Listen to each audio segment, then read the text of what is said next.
Shalom, selamat pagi warga jemaat dari Rayon Yerusalem sampai Rayon Yordan, Jemaat GKI Ebenezer Timika yang dikasihi Yesus Kristus. Kita jumpa lagi dalam siaran BKK edisi Kamis 16 Januari 2025. Sebelum kita memulai, saya mengajak kita bersatu dalam doa. Mari kita berdoa. Bapa kami yang di surga, terpujilah namamu. Kini tiba saatnya kami akan membaca dan merenungkan sebagian kecil dari kebenaran firman-Mu. Namun sebelumnya kami mohon Tuhan Engkau mau datang, berikan kami hikmat, kekuatan, kesehatan, agar kami dapat memahami dan mengerti maksud dari firman-Mu. Agar kami juga dapat melakukannya di dalam hidup dan kehidupan kami. Bapa kami yang di surga, hamba-Mu yang akan menyampaikan kebenaran firman-Mu ini, hamba adalah manusia yang terbatas.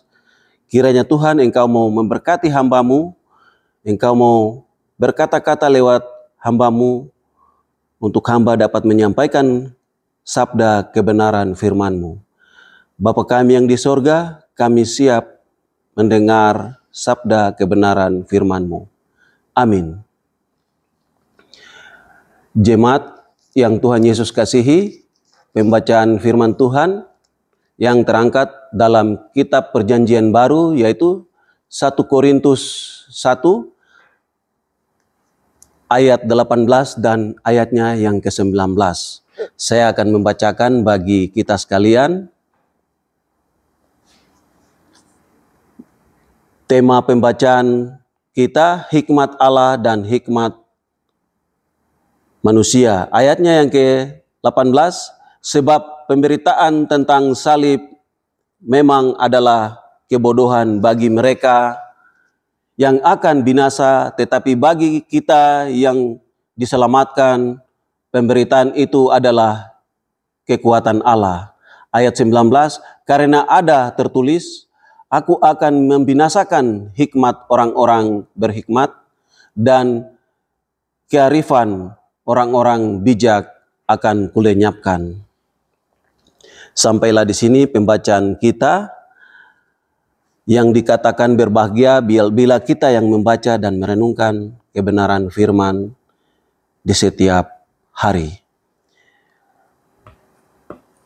Jemaat GKI Ebenezer yang diberkati Tuhan, saya beri tema kecil bagi pembacaan kita di pagi hari ini, yaitu hikmat Allah versus hikmat dunia.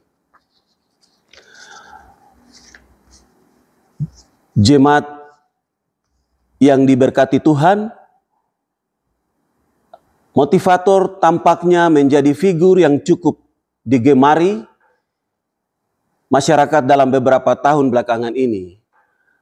Kata-kata para motivator seolah menjadi sabda yang wajib didengar.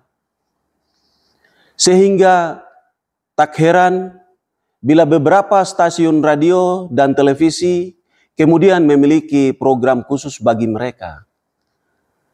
Mungkin perlu diselidiki apakah orang Kristen lebih menggemari kata-kata motivator dibandingkan mendengar firman Tuhan.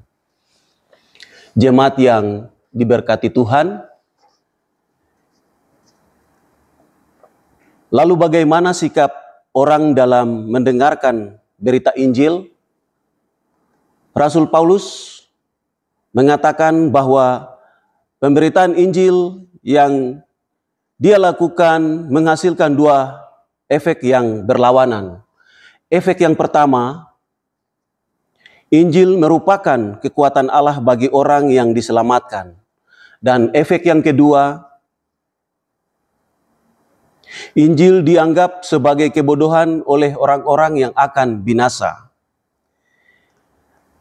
Sekarang coba pikirkan, kalau orang menganggap Injil sebagai kebodohan, bukankah itu berarti bahwa mereka menganggap diri mereka sendiri sebagai orang berhikmat? Namun menurut Rasul Paulus yang mengutip kitab Yesaya 29 ayat 14, hikmat orang-orang yang berhikmat akan hilang dan kearifan orang-orang yang arif akan bersembunyi. Hikmat manusia tidak ada artinya di hadapan Allah. Hikmat dan kebijaksanaan manusia tak akan memampukan orang untuk mengenal Kristus. Juga tidak akan mampu membebaskan mereka dari dosa-dosa mereka. Hanya kebodohan. Jemaat yang diberkati Tuhan, untuk percaya kepada Injil Kristus yang akan memampukan orang untuk memiliki pengenalan akan Kristus hingga orang-orang berdosa diampuni. Dan jika ada orang-orang yang meminta tanda sebagai pembuktian kemahakuasaan Kristus, maka saliblah bisa saja dianggap sebagai tanda kutuk atau hukuman yang memperlihatkan ketidakmampuan Kristus membebaskan diri dari salib. Hikmat Allah adalah hikmat dunia. Hikmat Allah dan hikmat dunia adalah konsep yang saling dibahas dalam konteks spiritual dan religius, khususnya dalam tradisi. Dan berikut adalah beberapa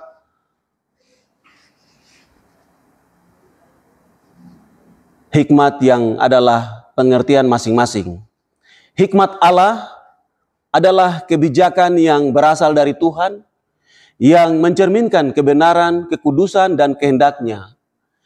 Hikmat ini sering dianggap sebagai anugerah yang diberikan kepada orang-orang yang mencari Tuhan dengan rendah hati dan bergantung kepadanya. Hikmat Allah tergolong dalam 4, yaitu yang pertama berdasarkan firman Tuhan atau Alkitab, yang kedua memimpin manusia kepada kebenaran, keselamatan, dan kehidupan kekal. Yang ketiga, tidak tergantung pada logika atau pengetahuan manusia semata, melainkan kepada pimpinan Roh Kudus. Yang keempat, mengutamakan nilai-nilai seperti kasih, keadilan, dan kerendahan hati. Contoh dari ayat ini adalah Amsal pasal 9 ayat 10, permulaan hikmat adalah takut akan Tuhan, dan mengenal yang Maha Kudus adalah pengertian. Hikmat dunia adalah kebijaksanaan yang berasal dari pengetahuan, pengalaman, dan pemikiran manusia yang tidak selalu sejalan dengan kehendak Allah. Hikmat ini sering kali berfokus pada hal-hal materi, keberhasilan duniawi, dan kepuasan diri hikmat dunia. Berdasarkan hikmat dunia, ada 4 hal. Yang pertama adalah berdasarkan logika, pengalaman atau filsafat manusia. Yang kedua, cenderung mementingkan kepentingan pribadi atau keuntungan duniawi. Ketiga, bersifat sementara dan terbebas karena tidak mempertimbangkan aspek rohani. Dan yang keempat, kadang-kadang bertentangan dengan kehendak Allah. Contohnya ayat 1 Korintus ayat pasal 3 ayat 19, karena hikmat dunia ini adalah kebodohan bagi Allah, sebab ada tertulis ia menangkap orang berhikmat dalam kecerdikannya. Perbedaan utama dari hikmat Allah dan hikmat dunia. Yang pertama adalah sumber hikmat Allah berasal dari Tuhan, sedangkan hikmat dunia berasal dari manusia. Tujuan hikmat Allah memimpin kepada kehidupan kekal, sedangkan hikmat dunia sering fokus kepada keuntungan sementara. Pendekatan hikmat Allah berdasarkan iman, sedangkan hikmat dunia berdasarkan logika manusia. Demikianlah Rasul Paulus kepada jemaat di Korintus mengenai kekuatan Injil di atas segala hikmat. Lalu apa pendapat saya dan jemaat sendiri mengenai Injil dan bagaimana sikap kita? Kiranya saya dan jemaat kita diingatkan kembali oleh firman Tuhan di pagi hari ini, bagaimana kita menghargai Tuhan, kita menghargai Injil, melebihi segala hikmat dan kata-kata bijak yang disampaikan oleh para motivator yang menjadi tenar karena ini. Janganlah kiranya kesukaan atau buku-buku motivator dan inspirasi mengalahkan ketersediaan waktu kita untuk merenungkan firman Tuhan. Tuhan yang mempunyai firman ini dapat menyempurnakannya bagi jemaat sekalian. Amin. Mari kita berdoa. Bapa kami yang di sorga, terima kasih karena kami telah membaca dan merenungkan sabda kebenaran firman-Mu. Tuhan, kiranya Engkau mau menyertai jemaat GKI Ebenezer, Timika, Rayon Yerusalem hingga Yordan untuk beraktivitas di pagi hari ini. Firman yang baru saja kami dengar, Tuhan mau tanamkan itu di dalam setiap langkah hidup kami pakai untuk melakukan aktivitas di setiap kehidupan kami, pribadi lepas pribadi, keluarga kami.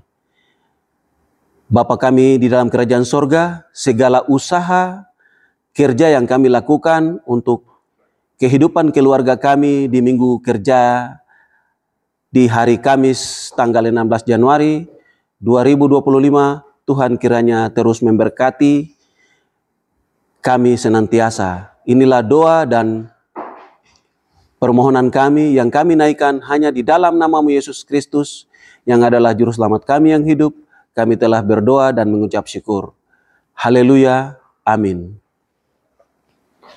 Demikian renungan pagi ini yang telah disampaikan.